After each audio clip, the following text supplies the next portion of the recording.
నేను ఎక్కువగా చేసే ఈ కర్రీని మీరు కూడా ఒక్కసారి ట్రై చేయండి. చాలా రుచిగా ఉంటుంది. స్టవ్ మీద ఒక గిన్నె పెట్టి కొద్దిగా ఆయిల్ వేసుకొని పోపు దినుసులన్నీ వేసేసుకోవాలి.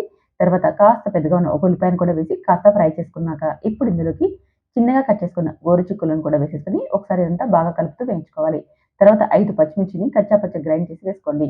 తర్వాత ఒక కప్పు వేరుశెనగ విత్తనాల్ని పచ్చివేనండి కచ్చా పచ్చగా గ్రైండ్ చేసేసుకోవాలి. అలాగే ఒక ఆలుని కూడా వేసేసుకోండి. వేరుశెనగ విత్తనాలు మనకి అక్కడక్కడ పలుకులుగా ఉండేలాగా గ్రైండ్ చేసుకోండి. గ్రేవీకి సరిపడా వాటర్‌ని వేసేసి మూత పెట్టి 5 నిమిషాలు ఉడికించుకోవాలి. 5 నిమిషాల తర్వాత ఇందులోకి మరొక హాఫ్ టీ స్పూన్ దాకా చిల్లీ పౌడర్‌ని, కట్ చేసుకున్న 2 టమోటాలు, రుచికి సరిపడా ఉప్పును వేసేసుకోండి. తినగలిగే కారాన్ని బట్టి చిల్లీ పౌడర్‌ని వేసుకోండి. తర్వాత మరొకసారి కలిపి మూత పెట్టి ఇవంతా కూడా సాఫ్ట్‌గా అయ్యేంత వరకు ఉడికించుకోండి. మనకి గోరు చిక్కుళ్ళు, ఆలు కూడా చూడండి ఈ విధంగా ఉడికిపోవాలి.